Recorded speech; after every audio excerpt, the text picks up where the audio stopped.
Hello and अस्सलाम वालेकुम। मैं हूं एजाज सईद। आप बशीर चौधरी के हमारा प्रोग्राम टॉक शॉक के लिए आज के टॉक शॉक में दो अहम तरीन मौजूआत पर बात करेंगे। एक तो हम आपको बताएंगे कि फैजाबाद धरना कमीशन में कहां कहां पे डंडी मारी गई।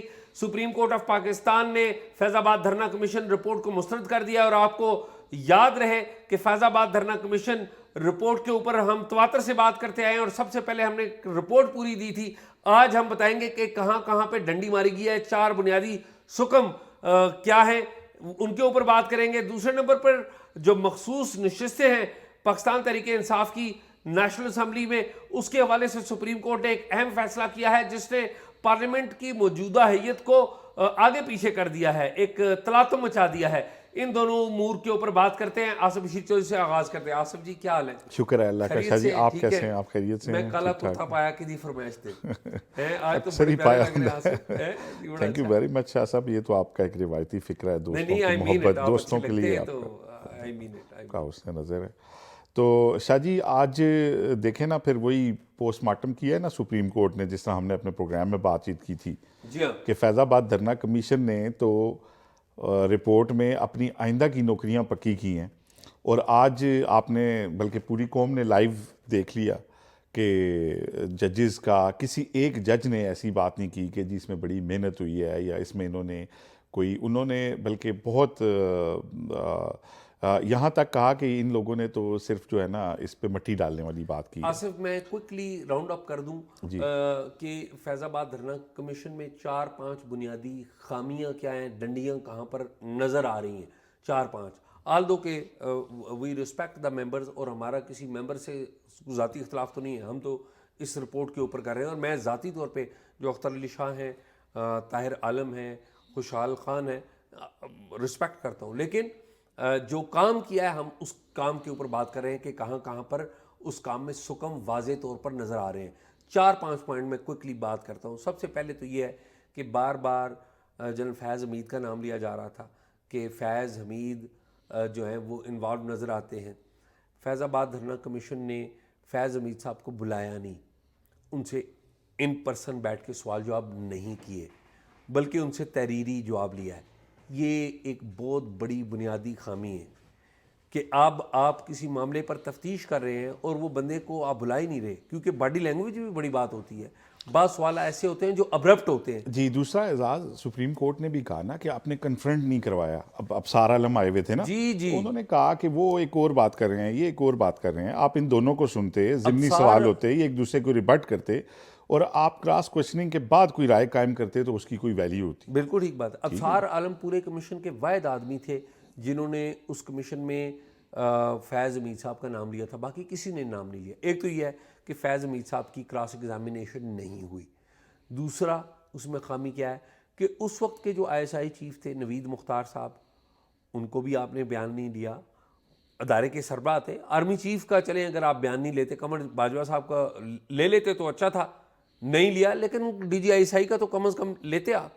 आइडियल बात तो ये थी कि अगर वो कमर बाजवा साहब, ठीक है वो फौज के सरबराह रहे हैं, रिस्पेक्टेबल हैं, कोई ज़ाती उसमें नहीं, उनसे भी पूछ लेते और वो भी तहरीरी तौर पर या इन पर्सन आके दे देते, जवाब दे देते कि जी ये असाइन किया था, और उन्होंने तो जवाब वही देना था ना जो उनका पॉइंट ऑफ व्यू था। एजाज देखे ना, फिर इस सारी बारात के दूल्हा कोई आपने नहीं पूछा ना, तहरीक लबैक कोई नहीं पूछा उन्होंने। जी, तहरीक लबैक कि यार आपका क्या मौकफ है, आप आए थे, क्यों आए थे, कैसे आए थे।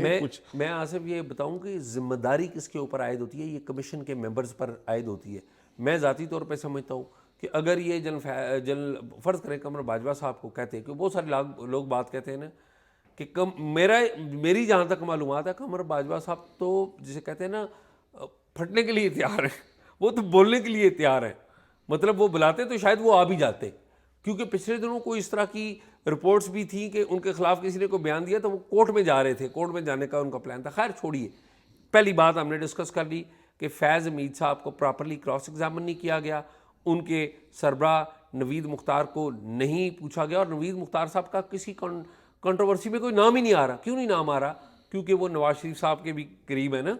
आपको पता है नवीद मुख्तार साहब की जो अदर देन दिस, इतने अहम ओहदेदार को, DGI को आपने ये नहीं बुला के पूछा कि एक मेजर जनरल, 250 मेजर जनरल होता है फ़ौज में, क्या वो इतना ताकतवर हो सकता है कि वो अपनी मर्ज़ी से मुल्क चला रहा हो, बड़े बड़े फैसले कर रहा हो? तो यकीनन उनके डीजी साहब को बुलाना चाहिए था, उनके चीफ्स, आर्मी चीफ को बुलाना चाहिए था। आपने कौन से काम इनको कहे थे, कौन से नहीं कहे थे, कहाँ तक आपने, अगर प्राइम मिनिस्टर ने कहा था तो इन्होंने आपको, पेरेंट ऑर्गेनाइजेशन तो फौज ही है ना, वो ओथ तो उन्होंने वहाँ लिया हुआ है सियासत में ना जाने का और वो सारा। और फिर कमीशन देखें ना, जो कुछ कमीशन को किसी ने कहा, जनरल साहब ने कहा मैंने 12,000 बांटा, उन्होंने लिख लिया, ओके। तो नहीं, अब मैं उसी की तरफ आ रहा था। हाँ। दूसरी जो बुनियादी बात है, बुनियादी सुकम, कि डीजी रेंजर्स जो पंजाब के हैं, उन्होंने कहा जी मैंने 12,000 रुपये अपनी जेब में से दिए हैं क्योंकि उनके पास कोई पैसे नहीं थे।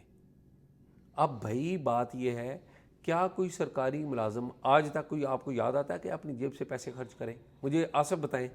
बिल्कुल नहीं। और उन पे तो इस तरह भी मिसकंडक्ट बनता है कि यूनिफॉर्म में पैसे बांटने से उस इदारे का तासुर ख़राब हुआ है। बिल्कुल। अगर उन्होंने जेब से भी दिए ना, तब भी उन्होंने अपने इदारे की साख बड़ी ख़राब की है। और आसिफ आपको पता है, जो 22 नवंबर का इजलास था 2017 का, जिसमें इस बात का फैसला हुआ था कि इस सारे मामले का ऑपरेशन होना है जी, उसके मिनट्स क्या बताते हैं? उसके मिनट्स बताते हैं कि जो ऑपरेशन होगा इस सारे मामले का, उसका जो फोर्स कमांडर होगा वो डीजी रेंजर्स होगा। डीजी रेंजर्स होगा। और आपको, मैं खुद उधर मौजूद था, उसकी फुटेजेस मौजूद है।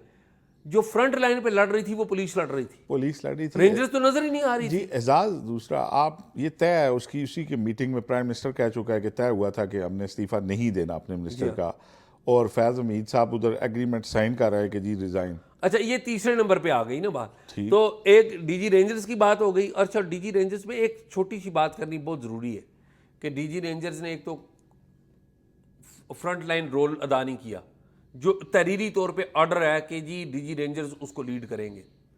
दूसरी एक नुक्ते की बात है, कामरान अली अफजल आजकल सेक्रेटरी कैबिनेट है, जो 22 नवंबर की मीटिंग 2017 की हुई थी, उस मीटिंग के मिनट्स कामरान अली अफजल ने लिए हैं। और कामरान अली अफजल कहते हैं, लिखा हुआ है उन्होंने कि जी डीजी रेंजर्स बीच में प्रेजेंट थे। ये जहाँ पर आप बैठे हुए थे, यहाँ पर ही शायद खाकान अब्बासी आए, उन्होंने कहा यार मुझे तो याद नहीं पड़ता कि डीजी रेंजर्स थे वहाँ पर। डीजी रेंजर्स ने भी मेरी इतलात के मुताबिक बताया है कमीशन को कि मैं तो उस मीटिंग में था ही नहीं। और डीजी रेंजर्स ने तो ये भी बताया है कि जी मुझे तो जो ऑर्डर मिले हैं वो ऑपरेशन से एक दिन बाद मिले हैं। अब मिनट्स के ऊपर सवाल कौन उठा रहे हैं? उस वक्त के वजीर आजम शायद खाकान अब्बासी। ये कमीशन ने क्यों नहीं बुलाया कामरान अली अफजल को? और अलमिया देखें, उसी कामरान अली अफजल के पास ये रिपोर्ट जमा हुई है, काबीना डिवीजन के इंचार्ज हैं। ठीक है, तो ये तीन बातें हो गई। चौथी बात यह है कि कमीशन ने बात की थी कि आप जिन लोगों ने फाइनेंस दिया है, यानी कि जिन्होंने माली मावनत किया है इस धरने की, उनको नॉमिनेट करें। अब माली मावनत यानी कि जिन लोगों ने उस धरने को खाना दिया है, पानी दिया है, पीना, टेंट दिया है, पैसे दिए हैं, जो भी, या अरेंजमेंट किए हैं वहां पर रहने के भी हवाले से, किसी भी हवाले से फैसिलिटेट किया। इन्होंने क्या किया कि उन लोगों के नाम लिख दिए, मैं नाम पढ़ता हूँ, बड़े ज़रूरी है। और कहा कि जी आईबी ने जो रिपोर्ट दी थी ना अपने उस वक्त, उसके मुताबिक ये लोग हैं। लेकिन उनके खिलाफ कार्रवाई इसलिए नहीं बनती क्योंकि आईबी की रिपोर्ट के ऊपर तो बात नहीं हो सकता, इंटेलिजेंस रिपोर्ट के ऊपर तो बात नहीं हो सकती। उन लोगों के नाम आने चाहिए। मैं नाम क्विकली, अगर आसिफ आप इजाजत देंगे तो मैं पढ़ दूंगा, वैसे ना भी पढ़ूं। ये आपने पढ़े भी थे पहले? जी मैंने पढ़े थे। इसमें वो थे, मैं क्विकली नाम पढ़ लेता हूँ, मैं ओहदे नहीं पढ़ता। डॉक्टर उमर रियाज अब्बासी साहब पैट के लीडर हैं। सूफी जमील, दिलपजीर अवान, ये मुमताज़ कादरी के भाई हैं। ताहिर इकबाल चिश्ती सुन्नी तहरीक के सदर हैं पिंडी के। दाता केटरिंग, लाल कुर्ती, ये उन्होंने इनकी मदद की। शाहीन केमिस्ट रावलपिंडी, गुलाम हुसैन कादरी इमाम बरी सरकार में, ठीक है। फिर शेख रशीद साहब का नाम लिखा हुआ है। गोल्डरा टेंट केटरिंग सर्विस, उनकी गाड़ी इस्तेमाल होती रही। फिर गुलशन वेलफेयर सोसाइटी, इनकी गाड़ी इस्तेमाल हुई है। सज्जादा नशीन हजरो अटक, फिर डॉक्टर सैफ भट्टी, पीर इनायतुल हक शाह, गुलाम हुसैन कादरी, मुफ्ती अनीफ कुरैशी, अल्लामा इलियास कादरी अतारी ऑफ कराची। ये जो आखिरी मैंने नाम पढ़े हैं ना 5-6, ये वो हैं जिनसे कुल्हाड़ियाँ भी बरामद हुई हैं, इन्होंने असला भी फराहम किया है। तो ये जो कमीशन के अरकान है वो कहते हैं कि आईबी की रिपोर्ट है, वो तो हम कार्रवाई नहीं करेंगे। ये एक और बुनियादी खामी हो गई। और फिर डीजीसी जो थे आईएसआई के फैज़ हमीद साहब, वो क्या कहते हैं? वो कहते हैं कि जी टेरर फाइनेंसिंग तो मेरे दायराकार में नहीं, मेरे मैंडेट में नहीं है। यार कितना बड़ा मजाक। आज सुप्रीम कोर्ट में भी ये कहा गया है कि आईएसआई तो फ्रंट लाइन के ऊपर लड़ती रही है। अच्छा, और ये जो इंटेलिजेंस रिपोर्टें यहाँ पर कमीशन की लगी हुई है ना आसिफ, हैरान कुन बात है, हैरान कुन बात है, आईएसआई की कोई रिपोर्ट इसमें नहीं लगी हुई कि कौन मदद कर रहा था। आईबी की लगी हुई है, आईएसआई की नहीं लगी हुई। तो ये बड़ी डिसऑनेस्टी है। और आखिरी बात मैं कहूँगा कि टीओआर में लिखा हुआ था कि आप टीओआर नंबर 6 और 7 यानी कि टर्म्स ऑफ रेफरेंस जिसके तहत इस कमीशन ने काम करना था, 6 नंबर पे कहा गया था कि आप बंदे आइडेंटिफाई करें जिन्होंने गैर जिम्मेदारी का मुजाहरा किया है, और उनकी 7वें नंबर पे उनकी रिस्पॉन्सिबिलिटी फिक्स करें। इन्होंने बंदा आ जाके जो फिक्स किया है वो साबिक आईजी आरिफ नवाज, जिन्होंने झूठ बोला है। ठीक है, कमीशन ये कह रहा है उन्होंने झूठ बोला, चले झूठ बोला है उसके खिलाफ कार्रवाई होनी चाहिए, इन्होंने लिखा है। लेकिन उसके अलावा इन्होंने कहा है 7 नंबर पे कि इस्टेब्लिशमेंट डिवीजन और सूबाई हुकूमतें ये रिपोर्ट पढ़ लें और उनके खिलाफ कार्रवाई करें, यानी कि किसी को नॉमिनेट इन्होंने नहीं किया। तो ये है सारा कच्चा चट्ठा, ये वो बुनियादी सुकम है जो इस कमीशन की तरफ से किए गए। मेरे पास आसिफ इतला है, और आज मैंने उस इतला के ऊपर जो अटॉर्नी जनरल है ना, उनसे भी बात की है। उन्होंने भी मुझे कहा कि कुछ सुना उन्होंने, लेकिन उनके पास मालूमात ज़्यादा नहीं थी। मैंने अटॉर्नी जनरल से पूछा, मैंने कहा मैंने सुना है, मुझे किसी ने अभी कुछ दिन पहले बताया कि ये जो 3 मेंबर कमीशन थे, इनमें से एक मेंबर जो था वो कमीशन के तरीक़ाकार से मुतमिन नहीं था। वो कमीशन जिस तरह सबको एग्जानोरेट कर रहा था उससे मुतमिन नहीं था। ठीक है, अब वो बंदा कौन हो सकता है? क्या वो खुशहाल खान हो सकते हैं? आंसर इज नहीं। वो तो सरकारी अफसर हैं, ज़ाहिर है उन्होंने तो अपना नौकरी करनी है, कैरियर है उनका, क्योंकि बड़े बड़े नाम है ना, उस वक्त के डीजीसी का नाम है, डीजी रेंजर्स जर्नलों के नाम है। यार कौन पंगा ले, सिस्टम है यहाँ पर, तो बड़ी ताकत है ना सिलसिला। तो 2 बंदों में से कोई एक हो सकता है, अख्तर अली शाह या ताहिर आलम, इन दोनों में से। अच्छा, मैं अख्तर शाह साहब से मैंने कुछ अर्सा पहले बात पूछी थी, उन्होंने कहा जी एवरीथिंग वेंट स्मूथ, कोई ऐसी बात नहीं। ताहिर आलम साहब से भी बात पूछते हैं, उन्होंने भी कोई इसके ऊपर कोई बात नहीं की, यानी कि दोनों जो हैं वो इसके ऊपर बात नहीं कर रहे, टाइट लिप्ड हैं। लेकिन मुझे किसी ने बताया कि दोनों में बड़ा शदीद इख्तलाफ था, और एक ने कोई इख्तलाफ फॉर्मल तरीके से भी बयान किया। अब वो कैसे बयान किया ये हमें नहीं पता।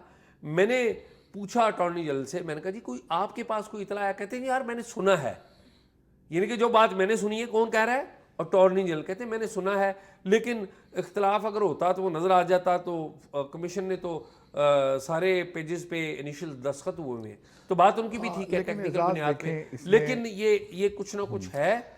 एजाज 3-4 जो बड़ी बातें आज की है ना, सुप्रीम कोर्ट ने तो ऑलमोस्ट इस रिपोर्ट को उड़ा के रख दी है। बिल्कुल उड़ा के। उन्होंने कहा है कि हुकूमत पता नहीं अब इसे मानती है नहीं मानती है, अडॉप्ट करती है, शाया करती है, ये उनकी डोमेन में है, क्योंकि इंक्वायरीज एक्ट 1956 वाला है, उसके तहत ये उन्हीं का इख्तियार है हुकूमत का। लेकिन इसमें उन्होंने एक तो ये कहा कि कमीशन कमरे से ही नहीं निकला, किसी के पास गया ही नहीं है, किसी ने लिख के दे दिया तो मान लिया, किसी ने जो बयान दे दिया मान लिया। पंजाब हुकूमत से उनका बुग़्ज़ नज़र आता है इनका, मतलब कि सारा उन्होंने वो उसके ऊपर डाल रहे हैं। नहीं तो पंजाब हुकूमत भी जिम्मेदार तो है नहीं। नहीं, उसके ऑफिशियल्स नॉमिनेट करें ना, नॉमिनेट करें। आप नॉमिनेट कर किसी को नहीं रहे हैं। शहबाज शरीफ का भी नाम नहीं लिखा। नहीं, आप नॉमिनेट कर नहीं रहे हैं। आप जो वहाँ पे लोकल जो आपकी मैनेजमेंट थी, जो आपकी इन्फोर्सिंग एजेंसी थी, नहीं वो तो वो देखें ना, पुलिस का लिखा ना। देखें ना, आपने ना डिस्ट्रिक्ट मेरी तो राय थी कि दोनों शहरों की, इस तरफ भी और उस तरफ भी, डिस्ट्रिक्ट एडमिनिस्ट्रेशन पे भी रिस्पॉन्सिबिलिटी फिक्स होगी, इसकी पुलिस के ऑफिसर्स के ऊपर भी होगी और पुलिस की कमांड पे भी होगी। नहीं, और पॉलिटिकल पे भी तो ठीक है होगी जी, ना। और पॉलिटिकल देखें, पॉलिटिकल पे भी होगी और मेरे भाई सबसे पहले तो उनके ऊपर होगी जिनके ऊपर बहुत बड़ा सवाल है। जो अब देखें ना, आज अफसार आलम कह रहे थे ना वहाँ पे, उन्होंने कहा जी इन्होंने डायरेक्ट कॉल किस कानून के तहत मुझे किए, इनका काम इनका था मिनिस्टर, ये बातें कमीशन ने पूछनी थी उनसे, ठीक है। और कमीशन ने जो काम किया ना, आप शुरू में जिस तरह कह रहे थे ना कि उनकी बड़ी रिस्पेक्ट है, देखें हमारी जाति तो किसी से रिस्पेक्ट या वो नहीं होती, किसी से झगड़ा तो अदावत कोई नहीं होती।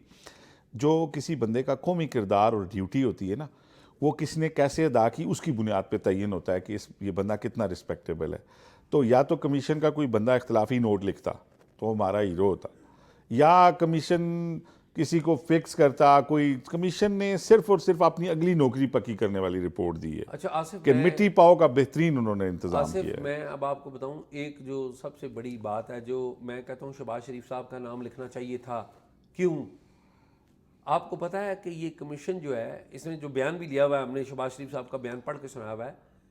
शहबाज शरीफ साहब वज़ीर आला पंजाब हैं, उन्होंने ये जो रैली है जो लाहौर से चली है और इस्लामाबाद आ गई है, आपको पता है उनके अहकामात पर, पंजाब हुकूमत के अहकामात पर उस रैली को पूरे रास्ते में प्रोटेक्शन दी गई है, पूरे रास्ते में प्रोटेक्शन दी गई। और उनसे पूछा गया है पंजाब हुकूमत से, शहबाज शरीफ साहब से, कि जी आपको नहीं पता था कि ये धरना दे सकते हैं? तो उन्होंने कहा जी उस वक्त हमने फोर्स ही नहीं किया। अभी क्यों नहीं किया?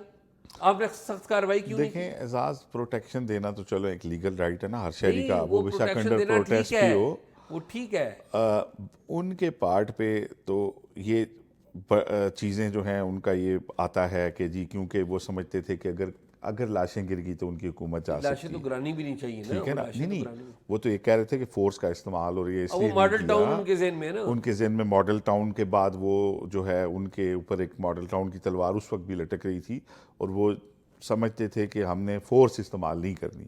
और दूसरी तरफ से उन्हें ये भी खदशात थे कि इसके पीछे ताकतवर हल्के हैं, इसलिए वो उस तरफ नहीं जाना चाह रहे थे। सियासी लोगों की मजबूरियां आपको पता है होती हैं, सियासी ऐसे ही है। लोग पुरअमन एहतजाजों से भी डरते ऐसे हैं। ही। इमरान खान साहब की हुकूमत में जब यहाँ पे आया था धरना, तो वो भी उसको देखें आप किस तरह टैकल कर रहे थे। तो सियासी हुकूमतों की मजबूरियां होती हैं, लेकिन इस सारे अमल से ये हुआ कि कमीशन ने सुप्रीम कोर्ट ऑफ पाकिस्तान के उस फैसले को भी धुंधला दिया जो बड़ा, जिसमें क्लैरिटी थी फैज़ाबाद धरने के।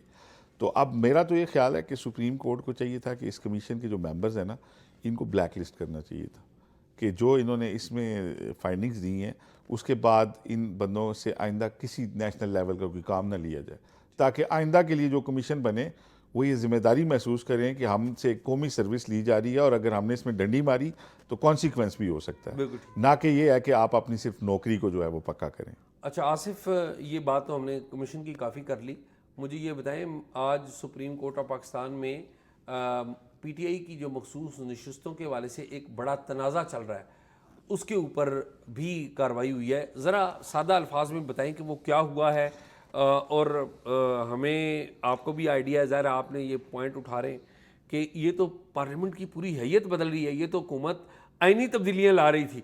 सुप्रीम कोर्ट के चीफ जस्टिस की मुद्दत मुलाजमत में तोसी करने जा रही थी, आइनी तब्दीली है ना, ठीक है। तो ये बताएं ये कहानी क्या है और वो असल वाकया क्या है? जी देखें एजाज, ये बड़ी ज़बरदस्त आज की सबसे बड़ी जो कंक्रीट एक डेवलपमेंट है ना, वो यही है। और वो डेवलपमेंट आज ये हुई है कि आज हुक्मरान इत्तेहाद 2/3 अक्सरियत से महरूम हो गए। इस लम्हे जब आप और मैं बात कर रहे हैं, जो एक इंटरम आर्डर आया है और जो माइंड रिफ्लेक्ट किया है जस्टिस मंसूर अली शाह ने, जो हमारे आने वाले चीफ जस्टिस पाकिस्तान हैं और उनके पास टाइम भी 3 साल से ज़्यादा है, उन्होंने जो बात की है वो बड़ी अहम बात की है। उन्होंने आज उन लोगों को मना कर दिया। आपको पता है कि पीटीआई ने इंतखाबात में पीटीआई के नाम से हिस्सा नहीं लिया था। पीटीआई की हिमायत याफ्ता आज़ाद उम्मीदवार थे जिन्होंने जो हैं वो नशिस्तें जीती थी नेशनल असम्बली के अंदर। अब हुआ ये कि उन्होंने बाद में जो सुन्नी इत्तेहाद काउंसिल सुन्नी इत्तेहाद की वो का जो दिया था उन्होंने कि जी हम इस पार्टी को ज्वाइन कर रहे हैं, उनका मैटर ये था कि उनके एक तो जो ओनली नशिस्त थी वो भी उन्होंने आज़ाद हैसियत में जीती थी, दूसरा उनकी तरफ से ख़वातीन की नशिस्तों की फहरिस्त जमानी थी। इन टेक्निकल ग्राउंड्स के ऊपर पहले इलेक्शन कमीशन ने, बाद में हाई कोर्ट ने उनको नशिस्तों से महरूम रखा। आज जब वो बैरिस्टर गोहर ने इसमें पटिशन फाइल की पीटीआई की तरफ से सुप्रीम कोर्ट में, तो जो एक इंटरम आर्डर आया उसमें सुप्रीम कोर्ट ने वो मखसूस नशिस्तें जो पाकिस्तान तहरीक इंसाफ को मिलनी थी टोटल नशिस्तों के ऊपर, जो दूसरी पार्टियों में बांट दी गई थी, उन मेंबर्स को मना कर दिया है कि वो कौमी असम्बली में किसी मामले पे वोटिंग नहीं कर सकते, वोटिंग में हिस्सा नहीं ले सकते। यानी कि उनका वोटिंग की जो पावर है उसको उन्होंने जो है उस पर स्टे दे दी है। और ये बहुत बड़ी डेवलपमेंट है। इसका इम्पैक्ट क्या हुआ है? इस वक्त 226 नशिस्तें थी हुक्मरान इत्तेहाद के पास, ठीक, टोटल 336 नशिस्तें हैं नेशनल असम्बली की मखसूस नशिस्तों को मिला के। अब 224 नशिस्तों पे आपकी 2/3 अक्सरियत हो जाती है। तो जो बात एक आज़म नज़ीर तारड़ जो हैं उन्होंने उस दिन शाहज़ेब खानज़ादा शो में की कि मुझे अभी टास्क तो नहीं मिला लेकिन इसको खारिज अज़ इम्कान नहीं करार दे सकते कि जजेस की ड्यू टू रिटायर 68 ईयर्स कर दी जाए, तो इस पे इसको खारिज अज़ इम्कान, तो एक बहस जनरेट हुई थी कि शायद जजेस की जो रिटायरमेंट की मुद्दत है उसमें 3 साल का इजाफा कर दिया जाए। तो एक बहस जनरेट होगी। एक अर्ज करूं मैं बीच जी, में? जी, जी, मैं जी। इंटरप्ट नहीं करना चाह रहा था, नहीं, आप लेकिन प्लीज़ इसमें आपकी इजाजत आप से। ज़रूर ज़रूर। नहीं, आसिफ, ये जो मूव थी ना गवर्नमेंट की और ये जो सारी सिचुएशन बता रहे हैं, इससे पता क्या लगता है? इससे पता ये लगता है कि हमारे यहाँ ज़रा एक इस्टेब्लिशमेंट है, इसको तो डिनाई नहीं कर सकते आप। इस्टेब्लिशमेंट को असल ख़तरा काजी फ़ाइज़ ईसा से नहीं है, हमारे मुअज़्ज़ज़ चीफ जस्टिस साहब से। इस्टेब्लिशमेंट को असल ख़तरा आने वाले चीफ जस्टिस मंसूर अली शाह से है। एजाज, मैं विद ड्यू रिस्पेक्ट थोड़ा सा इससे डिफरेंस प्लीज़ करिए। मैं ये नहीं समझता कि ये काम होना है। अच्छा, देखिए मेरे नहीं नज़दीक होना है या नहीं होना, ये एक अलग इशू है। मैं ये कह रहा हूँ, मैं तो एक माइंड पढ़ रहा जी हूँ जी, ना। मैं एक राय दे रहा हूँ ना। हाँ। मैं प्लीज़, आप मेरी राय ये है इस इशू पे। आपको पता है हमारे यहाँ जो लोगों के सामने ग्राउंड दिखाया जाता है ना, वो कुछ और होता है, वो कुछ और होता है और असल मैच किसी और ग्राउंड में हो रहा ठीक बात। है। और हमें ना नॉन इश्यूज में उलझाया जाता है और पीछे से काम हो जाता है। मुका हो जाता है। ठीक है। अब काजी साहब कोई इतने पसंदीदा नहीं है ताकतवर हलकों के लिए, या इतने रिलायबल नहीं है कि उनको 3 साल दे दिए जाए। अच्छा, इस पे मैं एक लाइन आपको ये बता दूं कि अगर ड्यू टू रिटायर 3 साल होता है ना, तो सुप्रीम कोर्ट ऑफ पाकिस्तान से किसी जज ने रजिस्ट नहीं करना, क्योंकि किसी जज, आप इसका वन लाइनर यह है कि हर जज को 3 साल इजाफी मिल जाएंगे। यानी जिन लोगों ने 65 पे रिटायर होना है, अब 68 पे होना है, तो वो 3 साल उन्हें और मिल जाएंगे। जिसने चीफ बनना है जी, और फिर जिसने चीफ बनना है ना, उसने अपने उसी तरह चीफ बनना है। हाँ, उसको और मुद्दत मिल जाएगी जी, सेम मुद्दत मिलेगी। यानी कि जस्टिस मंसूर को जो टाइम मिलना है वो अगर इस साल सितंबर के बजाय 3 साल बाद सितंबर में उतना ही टेन्योर मिलेगा। ठीक है ना। उनके बाद आने वाले जो चीफ हैं, और तो किसी की सीनियरिटी मुतासर नहीं हो रही, यानी कि सबको एक्सटेंशन मिल गई ना। जी, सबको एक्सटेंशन। तो सुप्रीम कोर्ट से शायद इसको रजिस्ट नहीं करना था किसी ने। लेकिन ये इसलिए मुझे नहीं लगता कि होगा कि काजी साहब एक अनप्रेडिक्टेबल जज हैं आज भी पाकिस्तान के ताकतवर हलकों के लिए, सियासी हलकों के लिए। गो के हमारे पीटीआई के दोस्त उन्हें एक तरफ टैग करते हैं और समझते हैं कि उनको निशान जो लिया गया उसमें थोड़ी उन्हें फेवर मिलनी चाहिए थी, ये वो। लेकिन काजी साहब ने उसे कानूनी तौर पे किया है, मेरिट पे किया है। उन्होंने कहा कि मैं नहीं देता एक एक्स्ट्रा फेवर, शायद जो भी है उसमें वो एक्स्ट्रा फेवर दे सकते थे लेकिन नहीं दी, कानून पे अमल किया और निशान वो उन्होंने नहीं दिया। लेकिन वो कोई इतने पसंदीदा नहीं है कि उनको 3 साल दे दिए, ये मेरी ज़ाती राय है। अब जो मामला है ना, अब ये पॉसिबल नहीं रहा। अगर 2/3 अक्सरियत नहीं होती तो 2/3 अक्सरियत के बगैर आइन में वो बुनियादी नोयत की तरमीम आप 2/3 के, यानी 224 मेंबर्स के बगैर आप ये तरमीम कर नहीं सकते। ठीक बात। तो और जो आज इसमें माइंड रिफ्लेक्ट किया ना जस्टिस मंसूर अली शाह ने, वो बड़ा अहम है। उन्होंने कहा कि हमें अवामी मैंडेट को देखना है, उस रूह को देखना है इस कानून की जिसके तहत ये नशिस्तें जनरेट हुई थी। ये टेक्निकलिटीज़ हैं कि उस नशिस्त की उस पार्टी की नशिस्त नहीं है, या उसने लिस्ट नहीं दी थी, या उन्होंने कहा। और फिर दूसरी जमातों को ये कैसे दे सकते हैं। एक सवाल उन्होंने ये भी उठाया कि जो मखसूस नशिस्तें टोटल हैं वो अगर पीटीआई को आप नहीं दे रहे, कि पीटीआई के हमायत याफ्ता आज़ाद अरकान को आप नहीं दे रहे या सुन्नी इत्तेहाद काउंसिल को नहीं दे रहे, तो आप दूसरों को कैसे दे सकते हैं? वो मतलब ये बड़े कानूनी सवाल हैं, और मेरा ये ख्याल है कि इसको जस्टिफाई जब करेगा कोई तो दांतों पसीने आएंगे, क्योंकि एक तो ये कि विल ऑफ पीपल पे अगर आप जाएंगे तो टेक्निकलिटीज़ उड़ जाएंगी।